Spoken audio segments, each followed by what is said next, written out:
با نام و یاد خدای مهربان. دوستان و همراهان عزیز، سلام، درود بر شما. باز هم با یک هیپنوتیزم دریافتی دیگه در خدمت شما هستیم، اما این بار یک هیپنوتیزم بسیار بسیار خاص و دریافت‌هایی که میتونه در مسیر زندگی ما به ما کمک بسیار زیادی داشته باشه.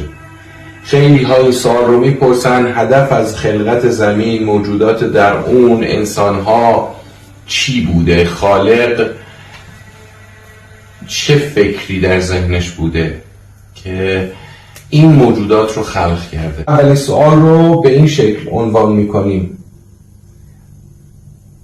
قطعاً که خالق در پی خلقت ما و تمام موجودات روی زمین، حالا ما با کرات دیگه فعلا کاری نداریم، بعداً سوال میپرسیم آیا خالق در پی خلقت ما و موجودات روی زمین هدفی رو داشته، دنبال میکرده که ما رو خلق کرده؟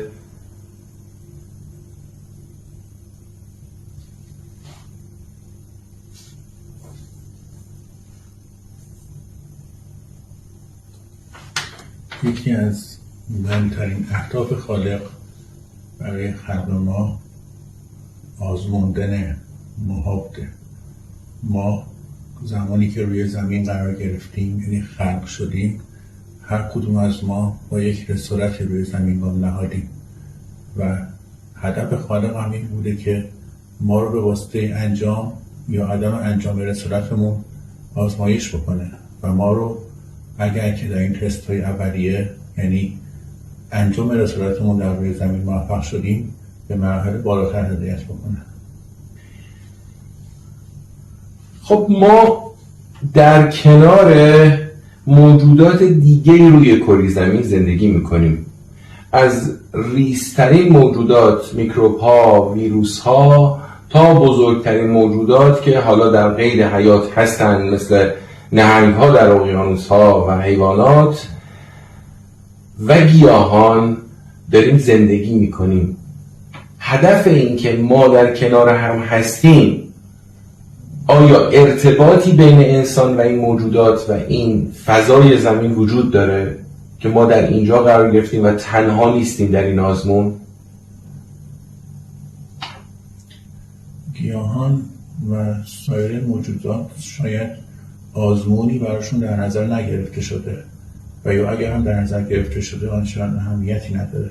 اینها تمام گیاهان، موجودات دیگری که فرمودید، در خدمت انسان هستند. انسان به عنوان موجود برتر که خداوند خلق کرده لازم هست و بهش اجازه داده شده که از تمام این موجودات استفاده بکنه. منتها استفاده کردن باز از موجودات میتونه دو تا جنبه داشته باشه. یکی این که انسان در جهت خودخواهی از اینها استفاده بکنه، یکی این که در جهت پیشرفت خودش استفاده بکنه.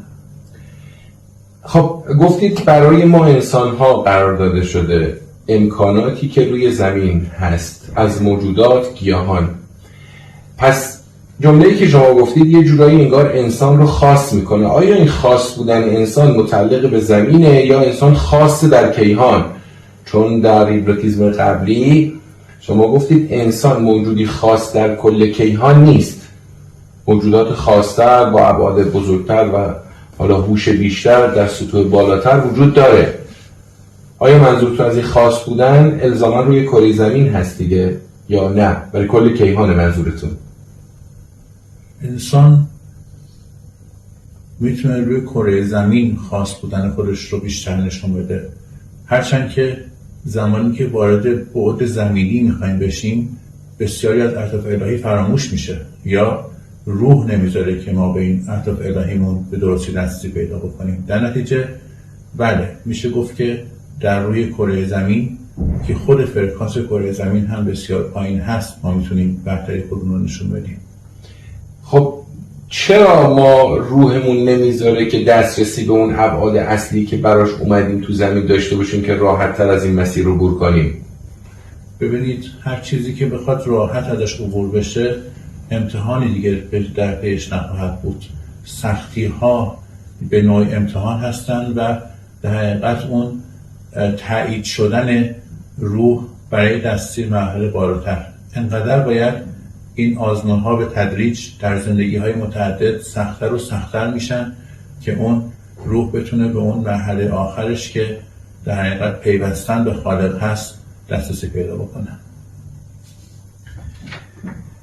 البته در یک جای دیگه عنوان کردید، حالا شما میگید دسترسی به خالق، در جای دیگه در هیپنوتیزم‌های دیگه عنوان شد که انسان میتونه به درجه خلق برسه در جایگاه الهی، یعنی اینکه به انسان انگار سیاره‌ای یا جایی برای خلقت میدن. در مراحل بسیار بسیار بالا بله، ولی برای رسیدن به اونها ما باید ابتدا از این مراحل پایین عبور بکنیم. 100%. حتی ما بعضی از انسان‌ها که در روی کره زمین قرار داریم در مراحل ابتدایی خودمون گیر کردیم، حتی وارد مرحله 2 هم نمیتونیم بشیم. افرادی که به عنوان مثال انقدر درکی از خلقت یا درکی از خودشون ندارن که حتی برای زنده موندن خودشون هم تلاش منفی میکنن، یعنی اون تلاشی که حتی اسمن برای بقا دارن انجام میدن در جهت مخالف خودشون هست. حالا کارهایی که انجام میدن، تصمیماتی که میگیرن در جهت خلاف خودشون هست. اینها باید ابتدا از این مرحله عبور بکنن. اینو منظورتون در خلاف خودشون، ببخشید چون گفتم فراموش، چجوری یعنی در خلاف خودمون داریم قدم برمیداریم؟ چی کار با خودمون داریم میکنیم؟ مثلا بعضی از انسان‌ها تصمیم میگیرن که از قدرت خودشون سوء استفاده بکنن، یک مقامی، یک چیزی که دریافت میکنن اینجا سوء استفاده بکنن. یا بعضی از انسان‌ها هستن که یک سری اکتشافات و یک سری اختراعاتی دارن که در ضد بشریت استفاده میشه. حالا جنگ‌هایی که هستش، ابزاری که مثلا برای جنگ‌های متعدد ساخته میشه، روز به روز پیشرفت‌تر میشه، اینها هم به خودشون آسیب میزنن هم به هم خودشون و اینها اصولاً در مرحله اول باقی موندن، حتی وارد مرحله 2 هم نتونستن بشن. آره، در 2 هیپنوتیزم قبلی که ما در رابطه با در زمینه اون سفینه فضایی و ماهواره شوالیه سیاه داشتیم، اونجا اشاره شد که ما انسان‌ها در زمین متاسفانه در مسیری داریم قدم برمی‌داریم که انگار داریم خودمون رو نابود می‌کنیم یا کره زمین رو داریم به نابودی می‌کشونیم. شاید کره زمین به طور کلی نابود نشه، ولی زمانی که یک فرد خودش رو نابود میکنه، یعنی بعد زمینی خودش رو داره نابود میکنه، به روش اجازه نمیده که حتی بخواد به ابعاد بالاتر فکر بکنه، برای اینکه روح هم فکر میکنه. یک جمله‌ای هست که روح رسالتش رو که روی زمین داره یا اهدافی که روی زمین داره رو به قلب منتقل میکنه، یعنی به قلب فرمان میده که در جهت این اهداف بخواد یک راههایی رو در نظر بگیره، یک برنامه‌هایی رو بچینه. در حقیقت برخلاف اون چیزی که تصور میشه که مغز برنامه‌ها رو میچینه، به نوعی قلب برنامه‌ها رو میچینه. اگر اهداف غیر زمینی باشن، برای اینکه اهداف روح هم غیر زمینی هستن عمده‌شون، ولی اگر این اهداف بخوان زمینی باشن، اون وقت مغز وارد میشه و اینها رو تایید میکنه و در جهت اون گام برمی‌داره. درسته. یه سوالی که برای من پیش اومده اینه که همونجوری که ما در زمین در پی خلقت چیزهای خوب، مثل همین تولید لامپ، گوشی همراهی که الان اختراع شده، هر چیزی که ما اختراع میکنیم برای رفاه خودمون هست، برای انرژی گرفتن از اون هست. آیا خالق هم از موجودات، حالا حداقل ما زمین رو صحبت میکنیم، در کیهان میلیاردها سیاره و ستاره وجود داره، موجوداتی که توی زمین هستند آیا تولید انرژی و فرستادن اون انرژی به سمت خالق رو بر عهده دارن؟ آیا خالق ما هم همونجوری که ما گفتیم از خلقت یک لامپ روشنایی دریافت میکنیم، آیا خالق ما هم از ما انرژی دریافت میکنه؟ ما انسان ها تکه هایی از خود خالق بودیم که از خالق جدا شدیم و به زمین آمدیم برای مأموریت هامون.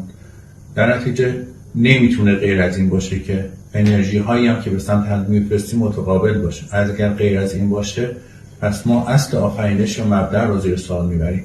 اگر بخوایم به سمت هم انرژی نفرستیم، پس از کجا آمدیم؟ یعنی مبدأ ما کجا بوده که حالا بخوایم به کجا انرژی رو بفرستیم؟ بله، دقیقاً این فرستادن انرژی به صورت 2 طرفه صورت میگیره. یعنی ما هم از خالق انرژی دریافت میکنیم، خالق هم از ما انرژی دریافت میکنه. خالق بزرگوار هم از ما انرژی دریافت میکنه، ولی در خصوص اون چیزی که اول فرمودید که ما هستی که اختراع میکنیم در جهت رفاهمون هست، نه، خیلی چیزهایی که اختراع میکنیم در جهت در حقیقت دور کردن ما از روح هست و اتصالمون بیشتر به زمین هست. یعنی در نتیجهش اینه که ما بازگشتمون رو و ارتقای روحیمون رو به تأخیر میندازیم. چه چیزهایی مثلا خلق کردیم که باعث بندهای زمینی میشه؟ خب فرمودید خب مواد بمب ها یا مواد یا چیزهایی که برای اسلحه و جنگ درست میشه، این روح ما رو در مراحل پایین‌تر نگه میداره. چه چیزهای دیگه ای باعث میشه که روح ما در مراحل پایین بمونه و ما فراموش کنیم که باید برگردیم سمت خالق؟ بدیهی ترین چیزی که جدیداً بشر بهش دست پیدا کرده هوش مصنوعی هست. هوش مصنوعی در ظاهر که بسیاری از عملیات حالا انسانی رو، حالا عملیات کاری، نمیدونم برنامه ها، اینها رو داره تسریع میکنه و ظاهرا به نظر میرسه که به کمک بشریت اومده، ولی در اعماق خودش بشریت رو از خودش دور کرده، به خاطر اینکه باعث شده انسان ها بیشتر از قبل از هم فاصله بگیرن. حتی همون ارتباطات به ظاهر اولیه هم که داشتن رو به واسطه هوش مصنوعی از دست دادن. و اگر بخوایم دوباره بعد زمینیش نگاه بکنیم، قدرت تفکر رو نمیشه گفت 100%، ولی تا حد بسیار بالایی از انسان گرفته. یعنی زمانی که انسان نتونه تفکر انجام بده در بعد زمینی، خب قاعدتاً بعد زمینی خودش رو نابود میکنه و با نابودی بعد زمینی خودش بعد روحی خودش رو نابود میکنه. بسیار عالی، بسیار زیبا، کامل.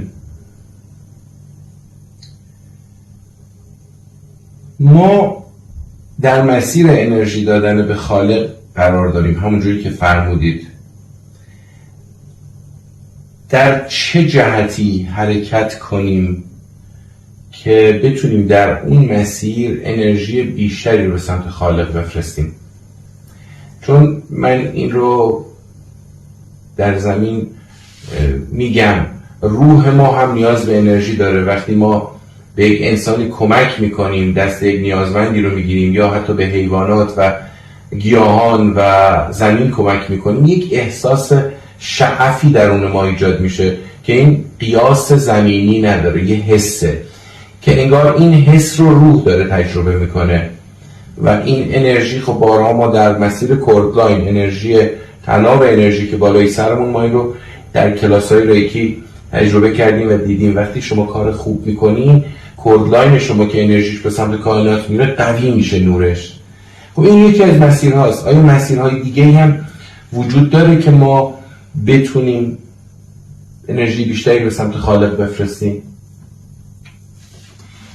انرژی طبق قوانین فیزیک فقط از صورتی به صورت دیگه تبدیل میشه، از بین نمیره. اگر ما دوباره تاکید باشه روی بعد زمینی انرژی، هر چقدر که این انرژی خالص‌تر باشه، قاعدتاً هم قدرتمندتر به سمت خالق فرستاده میشه و هم میتونه برای ما مفیدتر واقع باشه، هم برای بعد جسمی ما هم برای بعد روحی ما. حالا اینکه این انرژی رو چجوری بخوایم خالص‌ترش بکنیم، در حقیقت میاد به خود ما برمیگرده. یکی تصمیماتی که میگیریم در جهت ارتقای خودمون و یکی اون گوش کردن به ندای درونی ما هستش که ما رو در حقیقت داره هر لحظه به واسطه فرشته نگهبانمون راهنمایی میکنه. هر چقدر که ما بتونیم به خودمون بیشتر بپردازیم، یعنی به روحمون بیشتر بپردازیم، انرژی که از روحمون یا از جسممون به سمت خالق ساطع میشه قوی‌تر خواهد بود و خالق رو خوشنود میکنه.